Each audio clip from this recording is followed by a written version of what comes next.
of minutes that most people are going to turn out of your presentation. They're just going to tune out after 10 minutes of a presentation. 40, the average number of words on a PowerPoint slide. 40 words. $250 million are wasted every day on poor PowerPoint presentations. That's a mouthful. Now you're wondering, okay, so fine. So what am I supposed to do? Well, you need to stay and watch this episode of Make It Click, because today I have with me the wonderful Brigette Callahan, who is a presentation design strategist. She has given me so much great information. I'll share a little bit at the end. But Brigette, welcome to Make It Click. I am so happy to have you here today.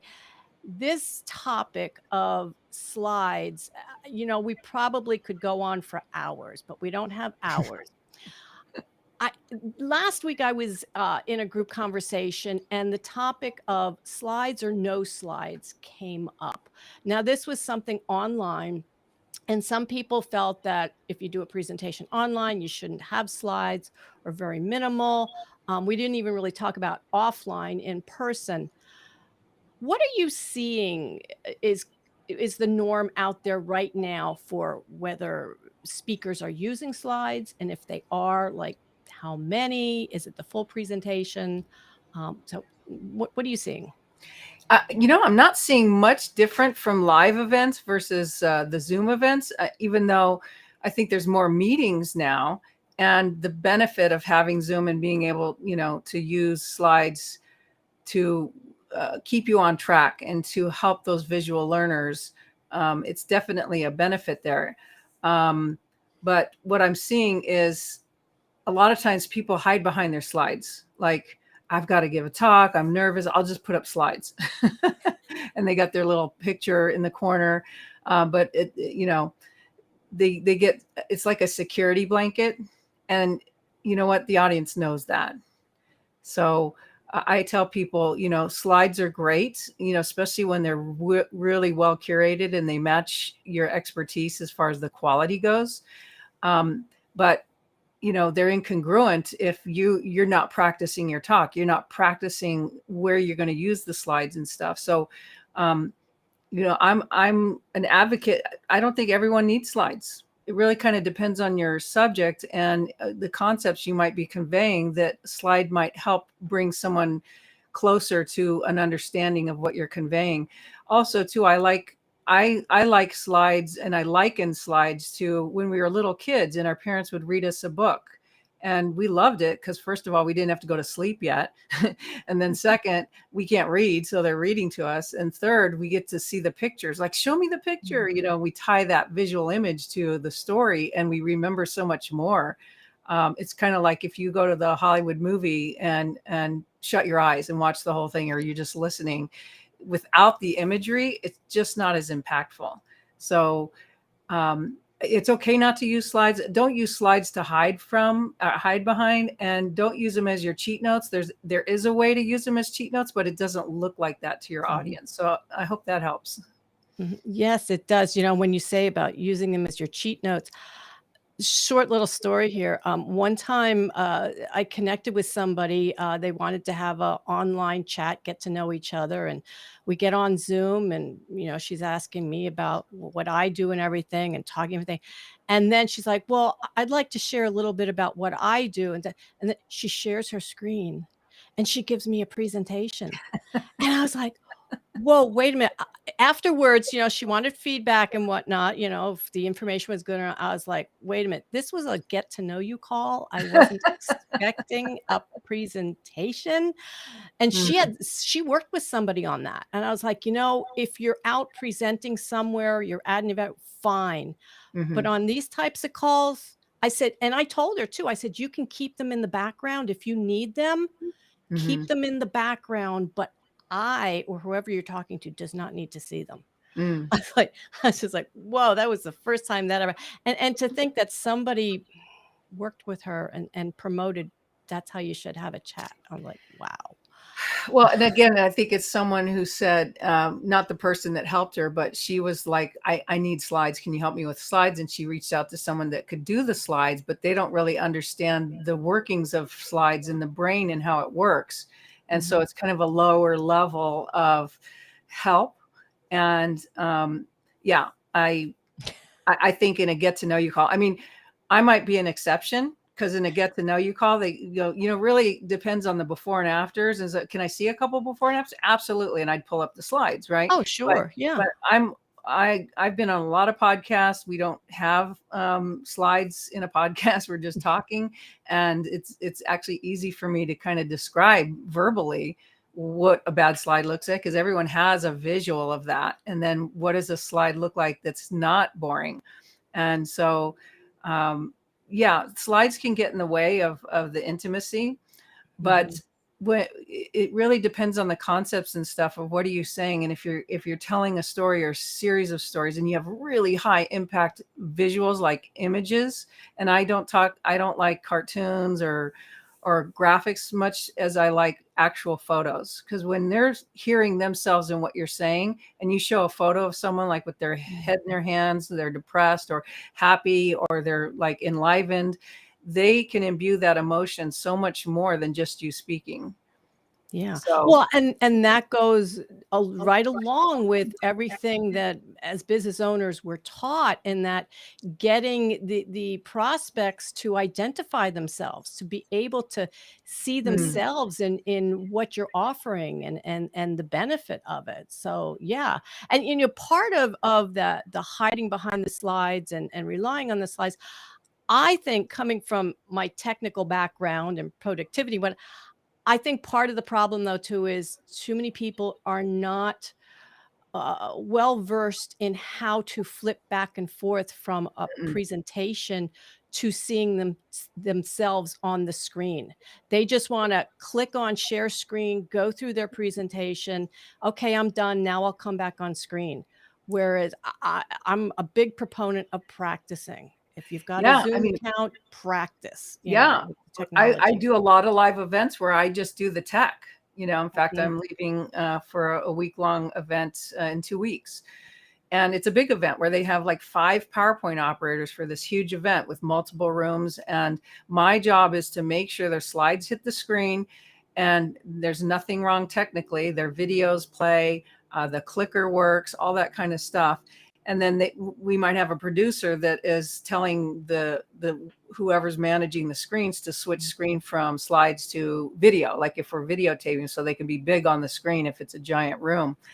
And so we practice the night before, we rehearse early in the morning. We're rehearsing over and over again our cues to make sure that it's smooth and it's seamless. And the audience doesn't really see anything other than it was a nice switch. But it takes a lot of practice, especially if you have a big team. Like we have a team of, anywhere from 5 to 10 people back behind the screens or in the back of the room that are orchestrating this whole event, from video, music, lighting, and all that, and slides. And so, just like you're rehearsing at home, you want to practice the tech, and you want to Mhm. practice it probably 10 times more than you would think would be enough. So if you do it 1 or 2 times, do it 20 times. Mhm. Yeah, yeah, so true, so true. Now you had, mentioned a mistake that people make of hiding behind their slides. What do you feel is the number one, the big mistake that speakers make when they start a presentation? Well, it's so funny because I've been listening to some videos of people presenting and stuff. And, it's so funny. And these are seasoned speakers. And before they get started, they just make an excuse like, see, please excuse my slides. I was working on them while I was, getting ready last night. And, you know, whatever they say, right? But even if that's true, don't tell them. If your slides are horrible, don't tell them, let them figure it out, because what you're doing is you're sealing the deal, right? Yeah. And that just starts them off with, oh, I guess I shouldn't listen now. Mhm. So, uh, why are you saying that? um, And if your slides are inferior and you're ashamed of them, reach out to me. Let me help you. I mean, because I'm all about going from slide shame to slide envy. And I've worked with speakers where they speak on a stage where there might be 10 other speakers for that day, and their slides would win the day, right? They would look totally different. They would look totally engaging, and other speakers would go, wow, those slides are amazing. So that's what I'm talking about, slide envy. Yeah. Well, and as a side note here, I would just like to share with you, Bridget, that I have listened to your instructions on how to make better slides, Mhm. and my own slides have gotten compliments. And also for Nice. a client of mine that I redid her slides, this past year. She said she was getting compliments on her slides. Oh So my I gosh. thank you tremendously, Bridget. Just listening to, a few short lessons in some of the groups that we've been in, and it's like I'm soaking it up. So, okay, so Bridget just advised me to do. Okay, my slides are not perfect. Some of them do have too many words on, and I have to reduce that. But when people comment on my slides, it's like, yes, that I am so glad I have met you, Bridget. Um, how Thank you. so if somebody has some poorly designed slides, okay, how do they begin to improve upon that? Well, if they have poorly designed slides, most likely they designed them, or they directed someone else to design them, or they approved them. So the hardest thing to improve on poorly designed slides that you had a hand in it is to really divorce yourself from that and have an understanding of what makes a good slide. The reason when I speak and people get really wowed is because most people have never seen what a good slide looks like. And it's shocking. And I've spent 30 plus years working live events and seeing probably 95% of all the stuff that hits the screen is severely inferior. And these are corporations, okay? And the producer, we're all on headsets, and the producer's like groaning. He's like, oh my God, why do they have all those white backgrounds? Don't they know they're killing the audience? And all those bullets, man, bullets kill. What are they doing? And there are books out there. You can read about this. You can go online and read, kind of what makes a better slide. But I want to take it even further. I believe all slideshows should be like a Hollywood movie. And so then you ask, well, what does that look like? Well, think about it. When you go into the theater and you're going to watch a movie, you get excited because you've seen the trailers, you know a little bit about what it's about, and you're excited for the movie to start. What if when you presented and you brought your slides up, they did the same thing? Like everyone kind of moved a little forward on their seat, their ears opened up, their eyes were served up with, I call it eye candy, but it's just basically visuals that really speak to what's being said. And that experience is really noticed, and that creates this uber connection with the speaker and the audience that how else are you going to get that? Mm, yeah.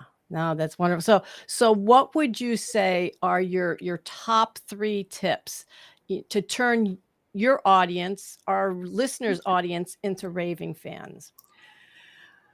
Well, number one is to don't design your slides on a white background. I tell people, says, if you want to put your audience to sleep, put all your slides on a white background. And they go, what?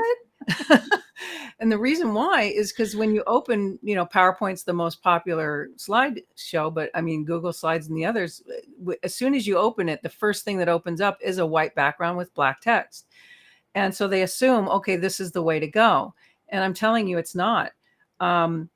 Again, you don't go to a Hollywood movie and see a bunch of text and white backgrounds, throughout the movie. So you're not familiar with it. But the next time you go look at someone's slides, you're going to listen to these distinctions and notice, oh my God, I never knew that before. I never knew I'd start tuning out the slides after about 10 minutes because my brain is overused from trying to conjugate the text on a white background. So that's number one. Number two is really be thoughtful about what are you serving up content wise for them to see that is coordinated with what you're saying. And, most people put the text on there and then they read it to them. And as an audience member, I feel like, well, don't they know I know how to read? The other thing is when you put all that text on there, we're compelled to read. So my saying to that is, if you're going to put all that text on the slide, then just walk off the stage and present your slides and tell them, I'm going to just let you read these, because they can't hear you as they're trying to read. And so when you're talking on top of them trying to read, it's an interruption, and that's a huge disconnect. So there's so many ways of design where you can have little bits of words, or a word here, a word there, that sparks their interest and keeps them engaged and keeps them listening.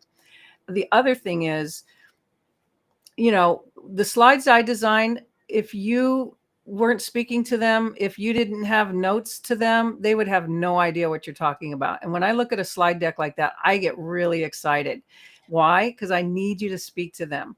So when I design a deck for a client, it's like, these are not the slides you hand out, because even though they saw your talk, they're not going to remember later on, what did you say to this slide? Okay, because it's only going to be a visual that supports what you're saying. So you create a different handout, and we call it a slide doc. And what's cool about that is it's a little more detailed. It could even be like a brochure or a one sheet with just a list of the main bullets or something. And you tell them before you even start presenting, hey, go ahead and take notes. That's cool. But I just want you to know, I'm going to give you a handout at the end that's going to give you all my slides and notes. So you don't have to worry about it. Okay. Just sit back and relax, enjoy, and see what you get out of this talk. When you do that, they take a deep breath. They don't have to be on edge. And now they get to listen really clearly. And I think, is that 2 or was that 3? I think we were at 3. Yeah. Okay. If you have more, please share. What's another one? Find really great visuals. I call it limbic messaging, from a visual sense. So the limbic brain is the emotional brain, the fight or flight brain, but it's also, that's what instantly ties us in the emotion of what you're trying to say. And so when you can find visuals, actual photos of people, not cartoons, we don't relate to cartoons, but when you're talking about something that you want to get the emotional impact, do you see yourself in that slide? Does the audience see themselves in the picture that you chose? And that's kind of our sweet spot, is we really find those visuals that are like that Hollywood quality that tells the visual story along with your story. So in stories today are so important. It's not about reading bullets or just listing accomplishments. It's like, tell the story behind the accomplishments. So Yeah. Yeah. No, that's wonderful. Something you said, well, a couple of everything you said was so amazing. But again, ever since I started learning from you, Bridget, yes, I am critical of watching other people's presentations now myself. And I have had a few instances recently where I couldn't stay. It was oh so my gosh. bad. There were so many words on the slides. The young man doing the presentation, the one I'm really thinking of, there I said in the beginning, there's 40 words on average per slide. Oh my God, he had to have 5 times that many. Oh, Every word that he was saying was on every slide. It was so bad, and I was even looking for a way to connect with him offline that I could, like, recommend you to him, but I couldn't find any way to connect with him, but I couldn't stay. It was just so bad, and it's just so sad. I'm seeing it all over now, and like you say, big professionals that have really bad slides. oh, a lot. A lot. Yeah. And these corporations, they're stuck to their templates. They have to use it. It was branded by their art department or their marketing department. And here's my big pet peeve about that. They don't teach slide design in art school. I learned it Mhm. from working at an event company way back before computers. And we had to create animations and text and everything on a drawing board. But then when the computers came out, it just made my job so much easier. But it also put the job into the hands of everyone. It's like, oh, I can animate the text and have it bounce across the screen. And it's like, oh my God. Oh, don't do that. I was reviewing some slides for a potential client yesterday, and she had done that. And she goes, well, I told you I was second grade slides. I go, no, this isn't second grade level. They don't know how to bounce the text. This is fifth grade level. Oh my goodness. You have just given us a ton of great information on slide presentations. So, Bridget, is there something that you wanted to share with the audience today to help them to do better slides? Yeah, well, I would love to share my website. It's called createslidesthatconvert.com. And I think we're going to drop a link down in there. And I've got some paid trainings on there. I've got some free trainings on there. Um, there's this one course that walks through, I call it Rise Above the Rest mini course. And that's a series of videos that walks through how I created my slides and how I got rid of bullets and created something different than bullets, and how to, get it to look more rich and more Hollywood like.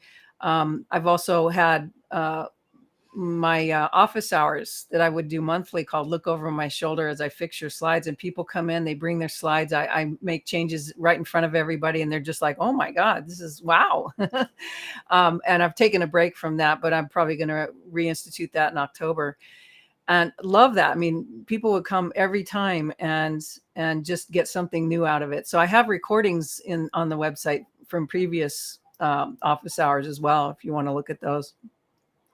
So Wow, to listen to you and all this information on communicating better, it just it reminds it's like music to my ears. It's like good music just makes you feel better. A mm, good looking presentation just makes you feel better. This has been yeah, wonderful. One last question, okay. Bridget, and I didn't bring this up before we chatted. Okay. But when you think about your own business, okay, Mhm. and the evolution, is there something that you can pinpoint that has just made a huge difference, that's made it click for you in your business? Maybe it was something you learned, or maybe it was a piece of technology, but it doesn't have to be technology, but something that you've done in your business that you're like, "Wow, this is what really made a difference and made it click for me." Well, I'm a nerd. I love tech, so I'm really good at tech and all that fun stuff. And I loved working live events, hanging with mostly guys and listening to their gibber on the headsets, and they're afraid they're going to offend me. I was like, you won't offend me. I had brothers, I can hang. But I think the number one thing that's really propelled my business and made my business so much better is hiring a coach. Mm. I have several coaches, and they range in from the business of graphic design to how to do sales better, how to do marketing better, how to put your programs together, like my trainings and stuff. And on top of slide design, I'm also a full-fledged graphic design company where we do websites, we do package design, and we do branding.